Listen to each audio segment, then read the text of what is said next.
He is off today, enjoying a vacation somewhere on Fire Island.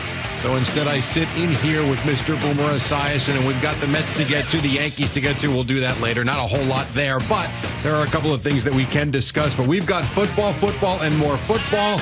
Didn't see you last week, sir. You look refreshed and ready to go. Yes, How are you? I feel great. I'm ready to go. And the thing is that listening to these two guys, Flelo, talking about Aaron Rodgers in one throw. I mean, he's made a million of those throws. And what was good about that throw, to be honest, it looked like he was throwing it to Devontae Adams. So he's going to make Garrett Wilson into a star. He already is a star, but he's going to be a superstar. And you can see that this kid can catch everything. Thanks, Fleeks. He can catch everything. He is going to be amazing. That's why I say, if I put the number at 47.5 for touchdown passes for Aaron Rodgers, if he stays healthy and plays 17 games, it's going to be over that. I mean, because it is going to be so much fun to watch. And I do believe, because of their schedule, that they're going to have to score a lot of points. The defense is good, and it may be one of the top 5 defenses in football. But as we all know, the rules favor the offense in this league. They play a lot of great quarterbacks, especially early on in their schedule. They start with the Bills, then the Cowboys, Patriots, Chiefs, Broncos, and Eagles. So that's 6 games, and I would say that they'll probably maybe be favored in 3 of those games. Sure.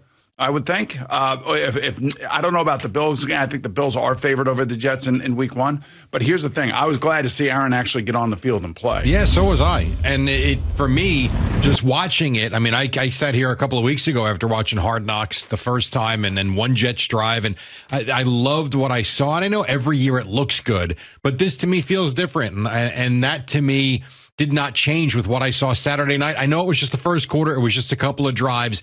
But we know, and I know the Giants' offense didn't play, their starters didn't play, but their defense is flying all over the place. Yes. And offensively, the command of the offense is exactly what we expect, and he looks great. Yeah, I think the defensive line is going to be their strength. You could say that. You could also say the wide receivers and the running backs. And I think the offensive line is going to be fine.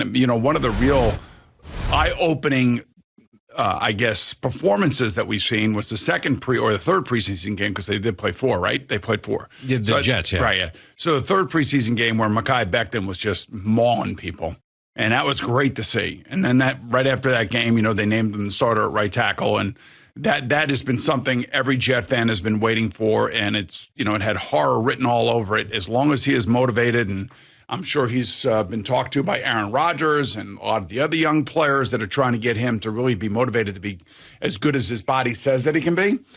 So that was that.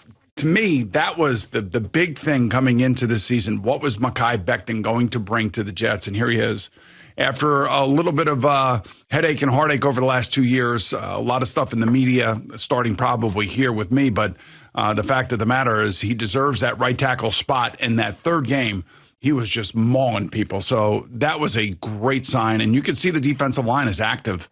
And Saleh is going to rotate those. He and Jeff Ulbrich are going to rotate those guys.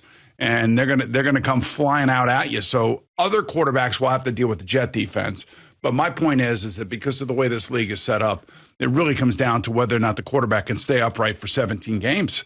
And, they got a lot of good teams that they're going to be playing against. It's one of the hardest schedules starting. You never know how the teams are going to be when you get to play them. Man, but I just think that it was good to see Aaron actually in a real game and running away from Isaiah Simmons, which was, by the way, shot out of a cannon. Which is really a good pickup for Wink Martindale and the Giants. It's relatively, they got him for nothing. They're not really paying him much. He's got to be highly motivated. And if we've learned anything about Wink Martindale and what he likes to do on defense, is he's going to interchange guys, and he's going to create an opportunity for this kid and his athleticism to show itself. I mean, he was a good player in Arizona. I don't think he ever became the great player everybody thought he was going to be. And he's kind of a tweener. He's more of a safety. He likes to rush.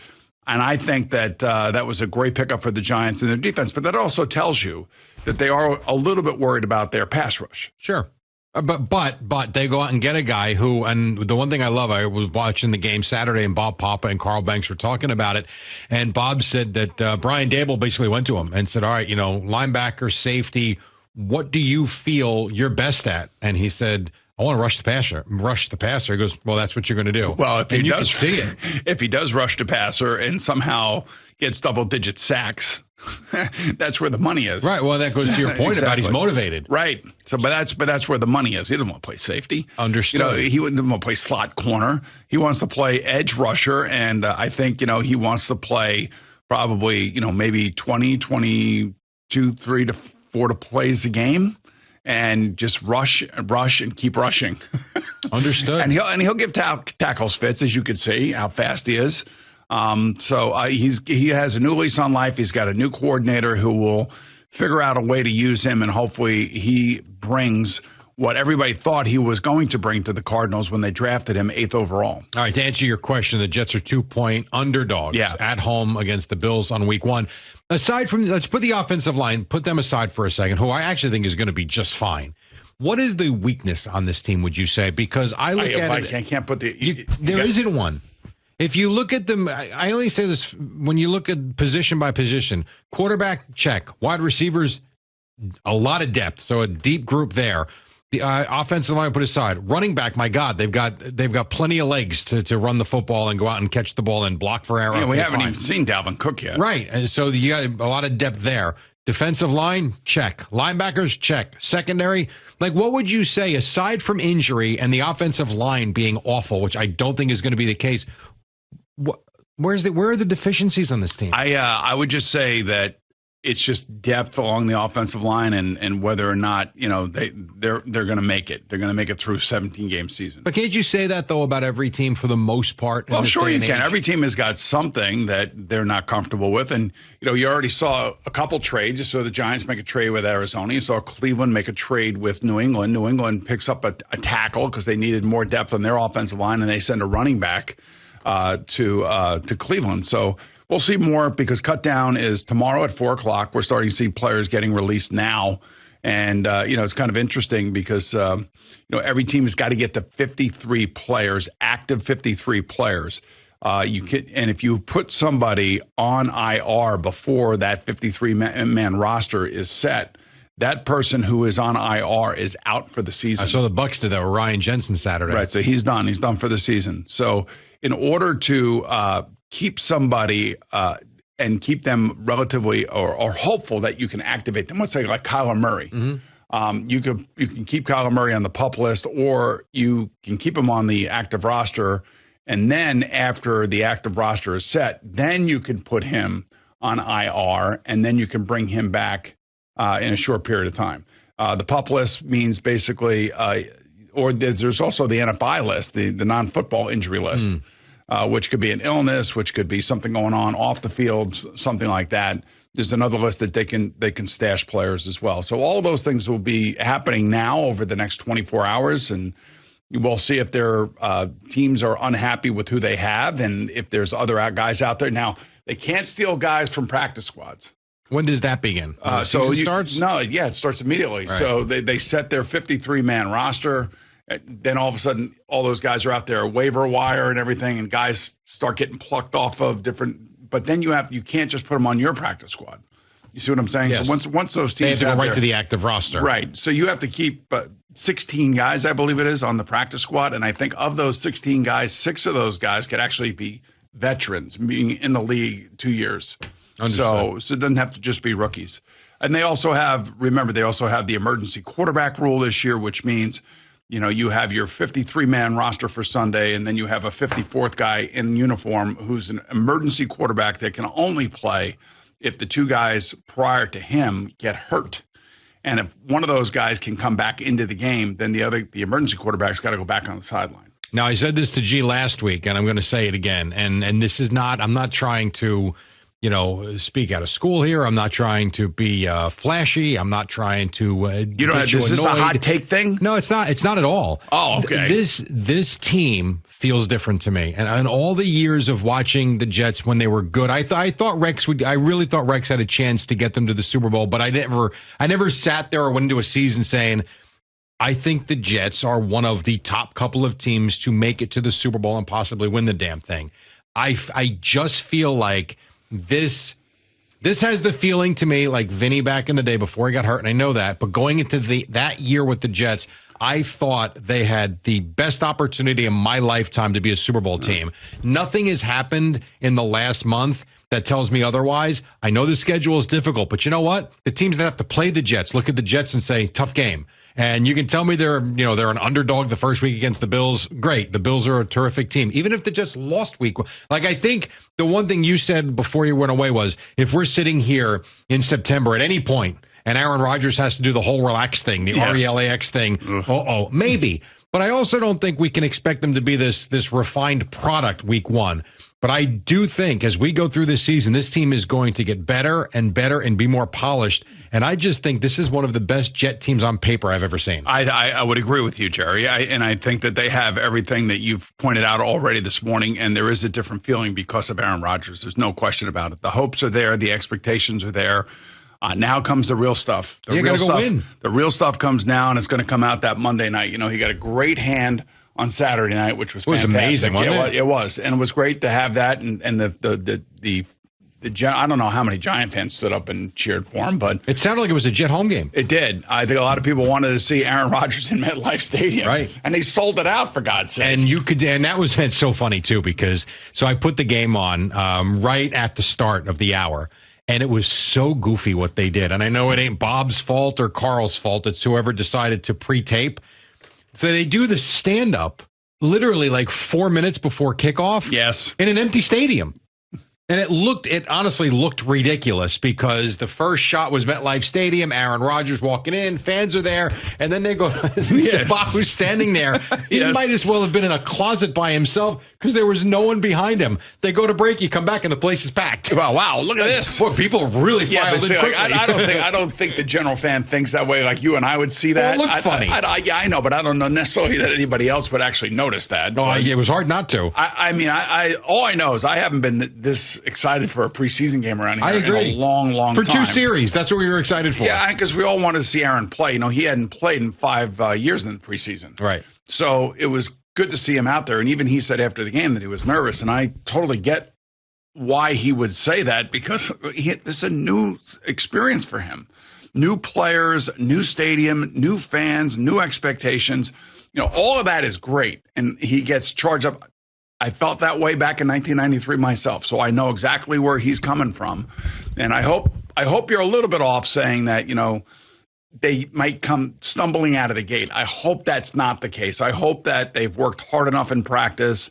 They've been competing against their own defense, which is a damn good defense, that when they do see the Bills and they do see Von Miller and all these guys, that they're going to be ready to go from jump. And that's really the big question. What's it going to look like after their first 4 games? Where are we going to be, or where are they going to be?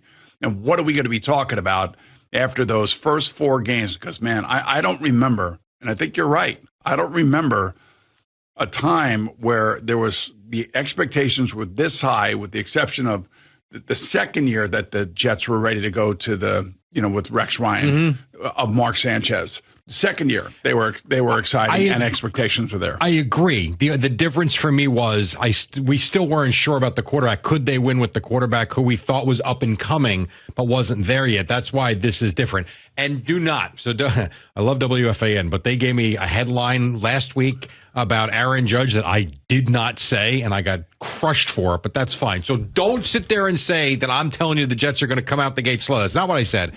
What I said was, if we happen to be here at the end of September and they're 2-2 or 1-3, I'm saying let them figure it out. It's going to be fine, and they're going to get better and better and better. I would prefer not to think that the season's over. What's the matter? I was going to say, did Gallows screw you? I don't know. I got to go back and find it because I had What was the headline?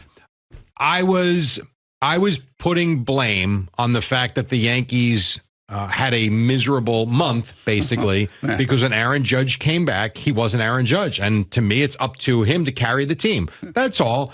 And so the headline on whatever it was with the video was, Jerry blames loss on Aaron Judge stinks or something like that. That's not what I said. I said he's getting paid. Us? And this came from us? Us. Really? Yes. I'll tell you what, though, I even clicked on it because I'm like, I didn't say that, did I? Wait a minute. I had to rewatch it. I don't know what it is about you, Jerry, Yeah. but whether it be you and Gio or me and you, people screw what we say. What we say up. And this happened in-house. And this is our in-house people. It was a good headline, but it was wrong. So that was Gallo. Maybe Gallo, could have been Izzo. I don't know. Wow. It was actually pretty funny. So please don't take what Boomer just said and what I said. And I am not saying they're going to be bad to start. No, I think they're going to be. I think this team is. I think so too. God, they can run it. They can throw it, and they can play defense. It's still new though. Yep. So you might have to give them a couple of games, 3 games, and they're going to be fine. And the kicking game is solid. Kicking, that's something that nobody ever really talks about. You got a great punter. You got a great kicker.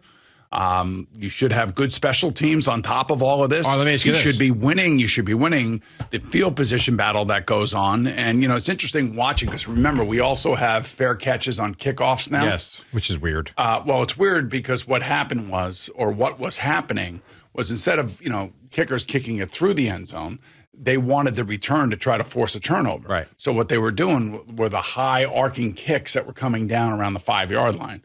And I think the NFL is trying to, for whatever reason, obviously injuries play a large part in these decisions, but they're trying to, make the game safer. And they think those high arcing kicks, forcing the guy to, return the ball is a recipe for injury. So they're trying to take that out of the game. Now, this is a 1-year experiment. We haven't really seen much of it at all. I don't think I've seen any of it in the preseason, but I did see a couple squib kicks where teams now are squib kicking and forcing the other team to try to pick it up. And those squib kicks, if they're utilized right, those things I think are going to be a part of the NFL season this year like we've never seen before. No question. Do you think, before we take a break, do you think if I opened up the phones and said, what do you think the Jets' deficiencies are? What do you think we get more calls on, the offensive line or the head coach?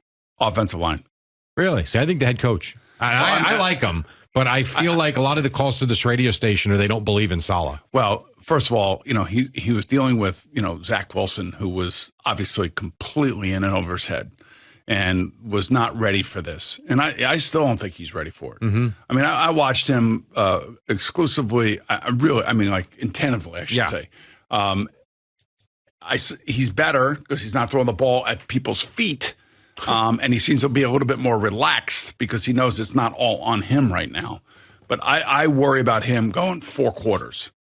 I could see like dips in his game where, all of a sudden he's playing great and then he goes out there and then starts running around and not trusting his wide receivers. There were a couple of times where he had press coverage, and if Aaron Rodgers has that press coverage, he's launching it. And he's make the receiver go make a play. Right. And he's still, to me anyway, Zach is still afraid to pull the trigger on time. A lot of screen passes, a lot of little in cuts, made a couple of nice throws that were on slant routes where guys were in front of me, had to negotiate the throw. Didn't see a lot of batted balls, which is good. But he's better than he was last year, but boy, still has a long way to go. All right, 877-337-6666. We will take our first break. When we come back, CeeLo joins us with his first report of the morning. Boomer and Gio, Program G, out this week on the Fan and CBS Sports Network. All right.